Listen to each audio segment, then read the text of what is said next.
Welcome back. As markets digest a series of appointments from the incoming White House administration of Donald Trump, his second administration, there are lots of questions about what this could mean for Canada's trade relationship with the United States and, by extension, our currency, the Canadian dollar. Our next guest says despite the recent volatility, the Canadian dollar is a global outperformer, having lost less than some of its rivals versus the greenback since the U.S. election. Let's bring in a familiar face to this program, Karl Schamotta, Chief Market Strategist at Corpay. Karl, thanks a lot for joining us. Let's begin with the consequences of raised tariffs on Canadian shipments of products to the United States and what that could mean to the Canadian dollar. Sure. So, yeah, I think Ed Devlin just did a fantastic job of describing the calculus here.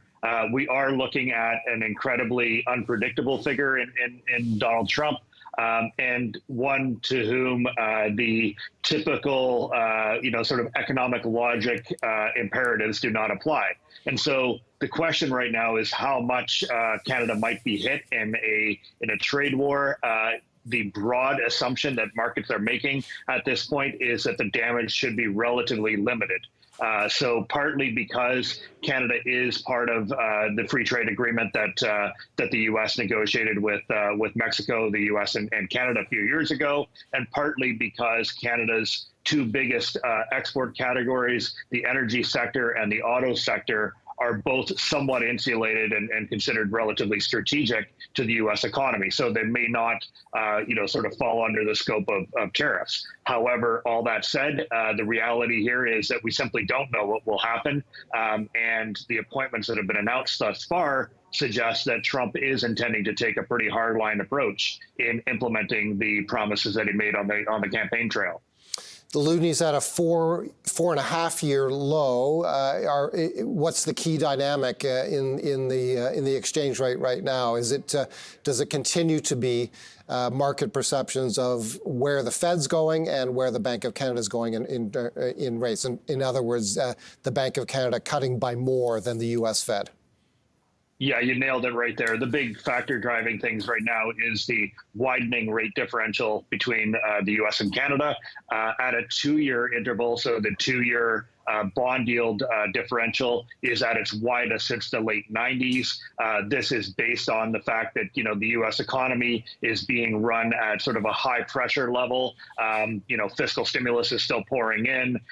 The economy is running very, very warm. And that's sort of weighing against any prospect of easing from the Federal Reserve. Meanwhile, here in Canada, we're still working off the enormous amount of leverage that we built up ahead of the pandemic.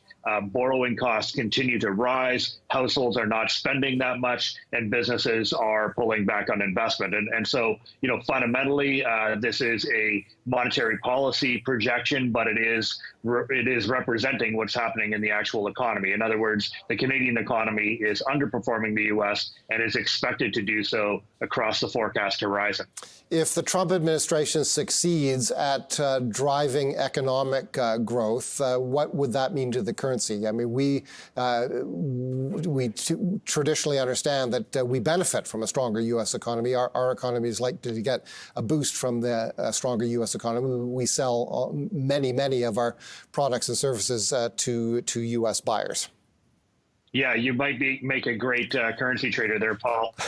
I think that's a great contrarian view on it, because the reality right now is that, the narrative and the rhetoric out there are extremely negative. They're definitely, almost universally bearish against the Canadian dollar on the expectation that the U.S. is going to outperform Canada. I do think that momentum in the Canadian dollar is negative, and it will continue to, push the Canadian dollar lower, perhaps 2 or 3% lower from where we are before the end of the year. However, if we look back at the first Trump administration, if we look back at prior economic cycles, the Canadian dollar does tend to catch up as the U.S. economy grows. And why, as you alluded to there, U.S. consumers doing well, U.S. businesses doing well, they tend to import more. There are other spillovers from a risk perspective. So, when the U.S. is doing well, investors feel more willing to invest in other countries. And all of that might, sort of create a tailwind for the Canadian economy early next year. adding to what the Bank of Canada has already delivered from an easing perspective. So, if you look at the housing market right now, it is showing signs of life. I would not rule out the Canadian dollar falling briefly through the end of the year and then beginning to rally after the inauguration date next year, despite all the negativity that's piled against it right now. Lastly, Karl, do you have a target or a forecast on the dollar 6 or 12 months out? Yeah, I think we might get back up to like the 74-cent area. Right now, we're likely to go lower, but I think that we might eventually, climb back. And partly that's because the Canadian dollar might do well. But I think the main story here is that at some point, the Trump trade will fall apart. People will take a more skeptical view on where the U.S. economy is headed. And, we'll see a moderation in that dollar that has outperformed so dramatically for the last couple of years.